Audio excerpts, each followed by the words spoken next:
In this video, let's talk about two other financial functions, NPV or net present value and internal rate of return. Now these functions are used especially in a business setting where you're taking an investment, and based on that investment you're going to receive some income in the future. So whether it's 5 years, 9 years, 10 years, whatever, you're going to receive an amount. Now, if the amount is always the same every year, we could just use the rate function to go, hey, if I invest this much and this is how much I'm going to get back in the 9 years, what interest rate am I earning? So the rate function, which we've used before, is basically how many periods are we dealing with. Now I don't have it on the sheet anywhere, so I just have to literally type a 9. We have 9 periods. And then what is our payment?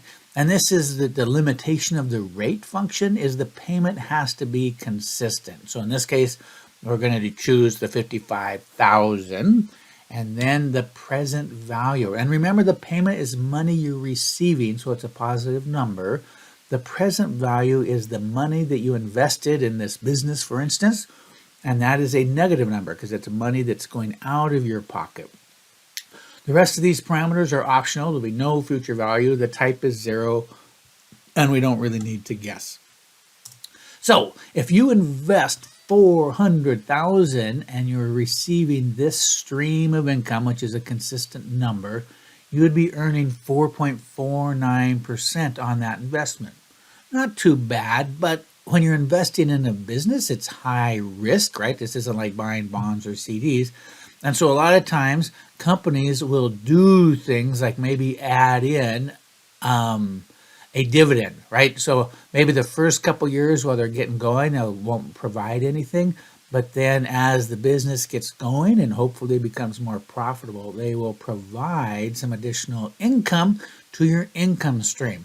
When we add all of that together, instead of just 55,000 a year, you're getting 55 for the first couple years, 65, then 70, 75 at the end.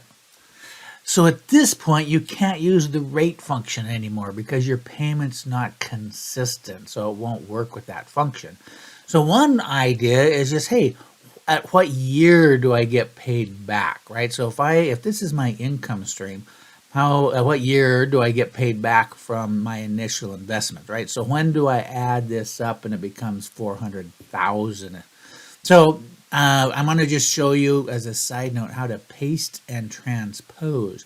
The problem is this is a formula, and so if I go control copy, and just for now I'll put it down here, when I go to paste and transpose, which means instead of going horizontally it goes vertically, it does it, but it changes your formula, and so that now you have no values down here.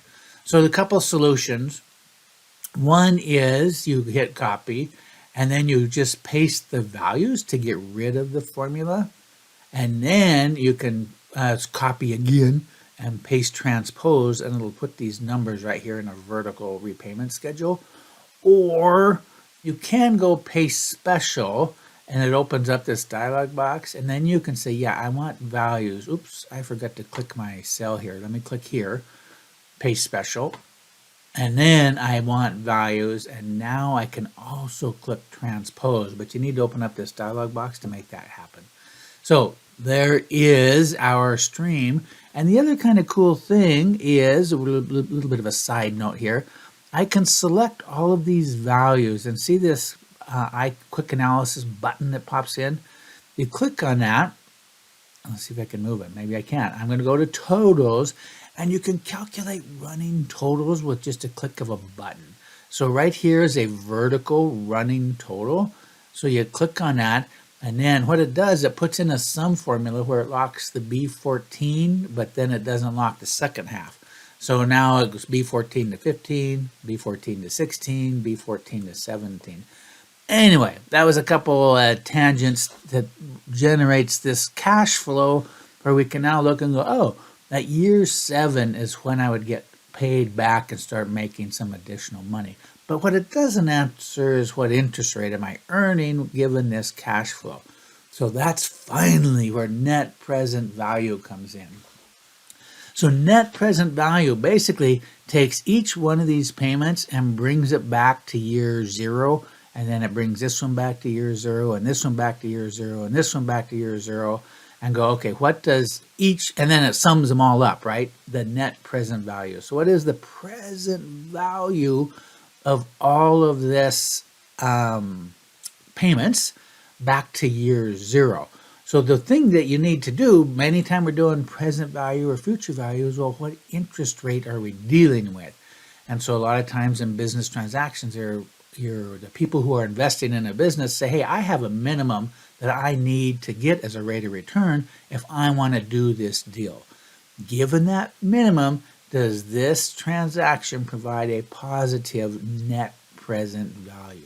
So hopefully that makes sense. Let's go ahead and use the formula. It's easy to use. There is one little trick with it. And that is, first it goes, okay, what interest rate are we dealing with? So if as an investor, I want to have 9% return on my $400,000 investment, okay, so that's your rate, comma, and then what is the cash flow? And that is these numbers. So every year I get 55, 65, 70, 75. You do not select that investment in the net present value. So basically, there it is. Here's the complicated part.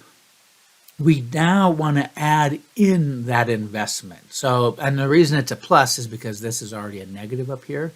And so there we go. So when you take the net present value, each one of these payments brought back to year zero, add in that negative 400,000, and what you want to have is a positive number. So the fact that we have a negative number means this is not a good investment. If you want to earn 9% on your money, then this isn't going to do it. If you could live with 8% on your money, then you'd go, oh, yeah, this is worth doing. I have a positive net present value at this point. Okay, so the next function that's very useful is the internal rate of return, meaning, okay, so given my initial $400,000 investment and this stream of cash, what interest rate, what is the internal rate of return for all of that money right there? So we will go equal IRR, and it's going to generate an interest rate. So parentheses, now this time, this is why it's a little confusing, you do want to put in your initial investment and all of the payment flows. Net present value, you do not include the initial investment. You add it at the end after you've closed up the net present value. So there you go. Internal rate of return, it's going to return an interest rate, and you hit it, and it's 8.62%. And basically what that means, that is the interest rate where the net present value would be a break even. It would go to zero.